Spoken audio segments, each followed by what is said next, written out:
Hey everyone, welcome to another 90 Day Fiance recap chat here on CBiz TV Media. This is Irene, Faith, Love, and Trends.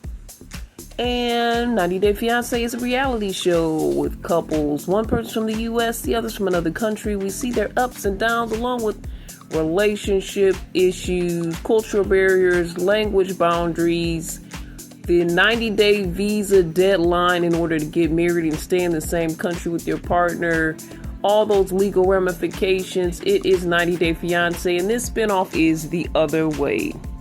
So it looks like we're coming to the conclusion of this season of 90 Day Fiance, The Other Way. Up next will be the tell-alls. But for this last episode, Dylan and Patia, they start working out together. Looks like a happy-go-lucky couple, newly engaged. Patia's really happy about this. And so they're taking turns on the machine. And I thought that they were supposed to, it just seemed weird that she was watching him work out. But I guess they're supposed to take turns on the machine. That's how you have to work out. I assume, as you can see, I probably never stepped foot into a gym, but I assume they had multiple machines next to each other, but I don't know. Whatever the gym they were in, I guess they had to take turns on the same machine. So they let us know the other day after they went grape stomping that Patia says, she wants to go back to the U.S. and dance a bit. And she said, Dylan, you can come with me. So he's kind of been funny about that idea about her going back to the U.S. to dance. I think his big issue is she wants to go back to dance. So they continue to work out, and he's correcting her how she needs to work out her form. And she says, I've been working out most of my life, 20 years before you were even born. There is an age difference between these two, obviously. She just missed the fast pace and everything from the U.S. She thinks the country is beautiful, but she's just not feeling it how she feels the U.S. And Dylan and her start to fight after he starts to try to correct her form when it comes to her workout. And he's saying, you do whatever you want to do and you control everything that I do. So it's not fair the way this relationship dynamic is set up. And she's like kind of confused why he's just going off on her like this. And they just start arguing. He calls her controlling.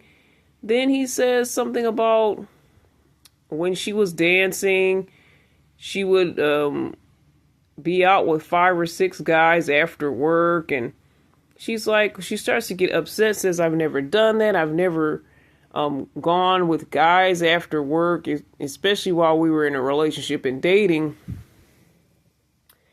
And she says she was really upset. She starts to cry. She's shocked. She says she's hurt that he's insinuating that she's doing things with these guys when dancing is her job and she's not doing anything further, but he's insinuating that that's what she is up to. And she says if he thinks that type of thing of her, she just can't be in a relationship with someone like that.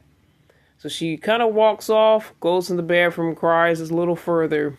When she comes out, Dylan is waiting for her, and he's like, come on, okay, let's go talk. And he says he regrets that he over-pushed the issue about what happens in the champagne rooms after she's dancing or while she works at the club. And she says, well, you've kind of been insinuating this for the last 12 years, and why would you still think this of me? And he was like, well, every time I bring it up, you really don't say anything, so I think that you're hiding something. And she's saying, basically, how could you think that I'm that type of person? And for this long, you just had that in the back of your head. There's no trust here. You say you trust me, but this is toxic. You like the drama, the roller coaster. Everything was good. We were happy. And now you have to start some more drama out of nowhere. I don't know if I could keep doing this, is what Patia says. It appears she accepts his apology in the moment, but she's saying if this keeps going on like this is not going to work. She'd rather just be alone. And congratulations to Luke and Madeline. We didn't know if they were going to make it down the aisle. They've had tons of ups and downs, cake smashing in the face, and all of these things. Possible baby pregnancy scare situation. But they made it to the wedding day. Before they go down the aisle, they talk to mom. She talks to mom. He talks to his dad. By the way, I think I mentioned that her mom looks like her sister, but I think her mom was like a teen mom. And she talks to her mom, and she's like, it's just been so many situations going on. And even 48 hours ago, I wasn't even sure if I was going to marry this person, but she also thought you could be pregnant by this person as well. Kind of crazy, right? But the mom says, you guys have a love that's worth fighting for. So she's saying, fight for this and make this work. Are there still questions is what Dad is asking Luke. Luke is saying, this is the person he wants to be with. So we cut to the wedding, and they kind of pause a little. They give us a little pause as he's waiting for her to come down the aisle. I don't know if they want us to think that maybe she's not coming, or the fact that we forgot that she has a whole helicopter bringing her in to the wedding venue, which is the whole island that he owns right now, by the way. Her man owns the island. The wedding was beautiful. The island was beautiful. The helicopter, the lights, the glitz, the glam, all the food. It just looked like an amazing time, and probably much of Madeline's family and friends were there. Madeline looked amazing. Luke looked kind of all right. I mean, we could tell all the money was spent on her, because it looks like Luke just found a decent suit and just put it on, and it was really about her and her day. And that's pretty much what their relationship is going to be. Everything's going to be about her. She's going to have the best of the best, and he's going to just kind of be getting whatever's left over, maybe. But if that's what he wants, that's what he wants. There was a lot of crying, a lot of tears on Luke's part. I think maybe the bride doesn't like to mess up her makeup, but Luke was crying so hard. I was like, are you crying for the love or for the receipts? Because I know this is going to be very expensive. She arrived in a copter, like, come on. And then it was like some guy riding on that thing in the water where it goes up. I don't know what that thing is called, but it looks like a rocket, but it's in the water, and you stand on it and it goes up. Whatever that thing is called, I don't know if I'll figure it out or not in time to drop it into this episode, but it was an amazing looking wedding. They were so happy. They were kissing. They kind of overdid the kissing. The kiss was a kind of a long kiss here.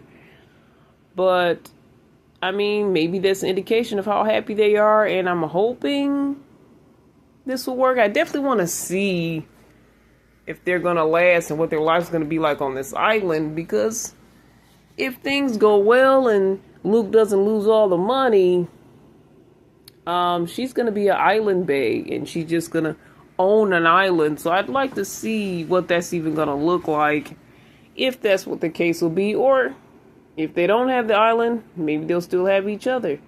Who knows? I just want to see what's next for them. So last time, Jenny tells Sumit, as they're like hanging out in this, I think it's a bird sanctuary, and just kind of having some alone time, she's like, hey, I guess I need to tell Sumit that I told his parents we're moving out. So Sumit's pretty angry about the information. He's shocked that she's told the family this information. They haven't agreed upon anything, so they kind of have a big fight on their way back home. He thinks living just the two of them is toxic and unhealthy. She was like, well, at least I don't have somebody telling me I'm fat. Who's like, well, look, it's better to have this family here, I guess, in a way to correct you so you can live a better life. Just to do whatever you want, that's not okay. I'm like, this is weird. I mean, yes, it is. You're a couple. You should be able to do what you want individually and together.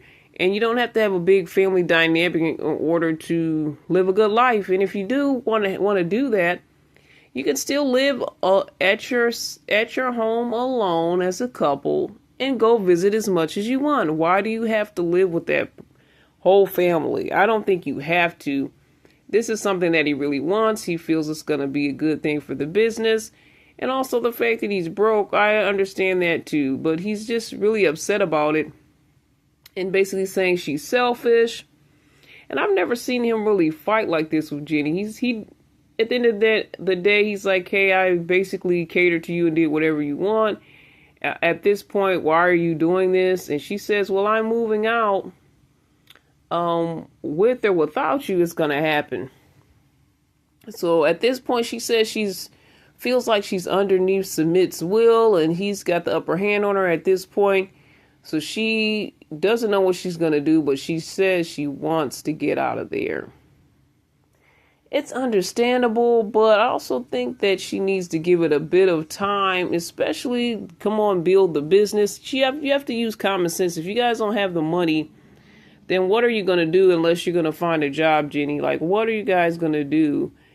At least try to build up your income and then plan to move out. But for me, it looks like Submit never wants to move out. And I'm really close to my family. We talked about like having a mansion where we each have our own wing. Now that sounds ideal, but if you're living in a regular house and you have to share all of these different things, all the rooms, the kitchen, the bathroom, and all these things all the time, and this is going to be your forever with your partner, I don't know if that really sounds that good. Now, if you guys are going to be like the Kardashians and just have a family that has a lot of money, and I think they probably all have their own homes anyway, but just coming up with a possible idea of, hey, if you are going to be all in the same family, you all could be successful. And you can all have your own amenities, maybe your own wing. Maybe you can live on the same grounds and not even live in the same building. Something like that. Then that could be understandable. But whatever Submit is trying to do, I don't know. I think part of it could also be the fact that he doesn't have any kids. They'll be living, and they do live now with his parents as well as his brother and his wife as well as his nephew. So maybe he is craving that family dynamic that, because Jenny is a certain age, she's not going to be able to have children and bring him that dynamic. And maybe part of him is craving that. And I just thought about that being a possibility. But they haven't shown a whole lot of Submit and Jenny. But the things that they've shown, I kind of enjoyed it. It was mostly about the family business situation and living with the family and moving back in with them. It made for a nice little short mini sitcom, but it didn't go much deeper than that. But that's Jenny and Submit for you. To me, I don't think these guys are going to let each other go. They were with each other for 10 years before, I think, even getting on the show, because I think they were long distance, and he was actually married, and she found out he was married, and all of that happened, and he divorced his wife. But he was married because of the parents said he should get married. So they've been through a lot of crazy stuff. So I don't think this thing right here is going to end them. And finally, Johnny and Chloe. Johnny, the man who said he wanted to settle down. He wants to settle down with a young little 23-year-old. He's like 30, 31. Sounds like a settle down time for a guy. And, he's went young. But, I think that dynamic could work if he was ready. But it looks like he was the one that was never really ready in the first place. So she's coming to get her stuff because all the things that she found in his phone that appeared to look like he was cheating. But he kept saying that he would ask for nudes. To me, it's cheating, but not cheating. You didn't physically do anything. I don't know why the reference cheating came up. He kept saying he just asked for pictures. I feel like it had to go a little bit further than that. So the young lady he asked for pictures was a young lady, I believe, that he had a relationship with before, and he has a video and everything. So I don't know if the situation was the fact that he was asking for nudes after he had already been in a relationship with this young lady and he was just bored. He said he was bored and he wanted to see some nudes. And, she's like, well, if you wanted a woman, I'm right here. You don't have to go try to look for other people to play with. And he's really upset mostly because he's like, okay, you're right. I shouldn't have done what I did. Keep saying it's cheating, but you shouldn't bring up my past and make me look like a bad person and bring up my mom and all of that who passed away. So he keeps throwing that in her face. And he's like, well, basically, I don't want you anyway. You treat me bad anyway. So I don't even want you in the first place. So he's basically turning the tables on her. She's the one trying to leave. And now he's trying to make her look like the bad guy when he knows he messed up. So his big excuse is I'm a guy and I like girls and what, etc., etc. So why are you trying to ruin my name? That's the part that he's getting really upset about. All his male machismo and his male pride. Well, you shouldn't have cheated, sir. You aren't a good guy, and that's just, at the end of the day, you're kind of a jerk. So just accept that that's who you are and work on that. He tells her you don't understand relationships. And she says, I don't understand relationships. The person that cheated is telling me that. She's looking for someone with loyalty. He had no loyalty. And he said, well, you did a lot worse than I did. And she just looked kind of dumbfounded, like, what is he talking about? They're kind of cussing each other back and forth. He says that he doesn't want to be with her. She doesn't want to be with him. He's like, fine, whatever you want. Are you happy? You'll be fine. You'll go back home or whatever. And I think he said that she wasn't worth, I'll say bleep. She wasn't worth bleep. And that kind of just had her mouth open and she just looking like, what? So she said, I'm just going to go get my stuff. He said, well, I can't help it if we're not compatible. That's the problem. She's like, well, how can I be compatible with somebody that's cheating on me all the time? How are you even compatible with anyone with your attitude and the way you live your lifestyle? So he's like, well, Chloe, you forgot your rings in the bathroom or something. So she's like, what the heck in the room? What did I forget? She's like looking around like, what are you saying? I left something. I forgot something. So she sees the earrings in there that aren't even her earrings.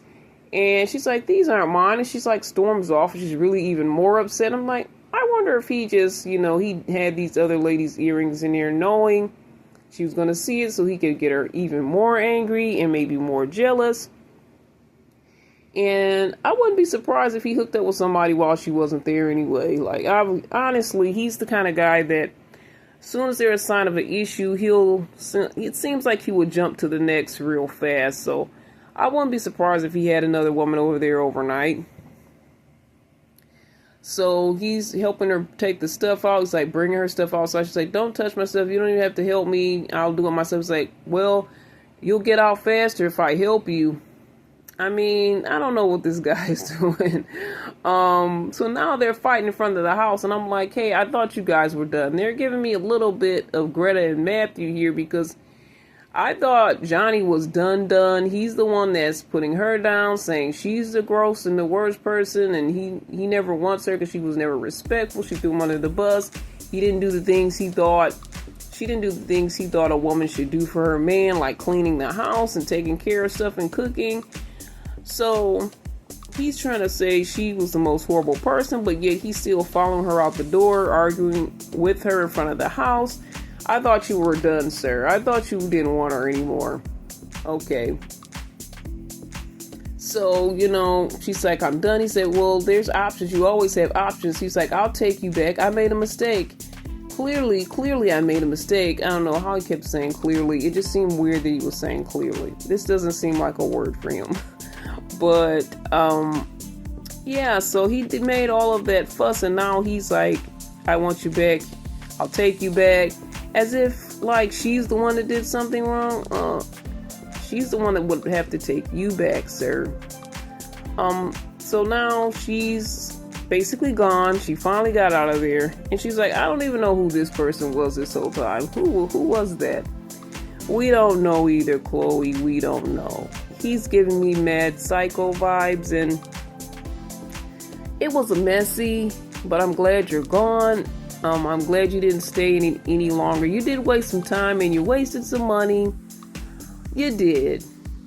But I'm glad that you got out by the time this show was over, because I think it could have been a lot worse, and you kind of wasted a lot more time, and your heart could have got broken even further, especially if you kept giving this guy multiple chances. He has something going on that he needs to work out and work within himself before he really gets into any other relationships. He's not making any sense to me. He's playing back and forth games. He thinks he can manipulate people, but he doesn't know how to really manipulate. And he thinks he can do whatever he wants, and he can get whoever he can get you back. And I'm glad that the 23-year-old outsmarted the 31-year-old, however old he is. Please don't go back, Chloe. All right, the tell-all's coming on next time. So what do you guys think about the final episode? Drop it in the comments, your thoughts, your questions. You can email me at cbiztv@yahoo.com. You can check out our episodes on other platforms. And you can see that up in the description as well, that we're on other platforms as well. And all of that can be led to you by cbiztvmedia.com, our website. So we'll talk to you guys next time. All the best. God bless.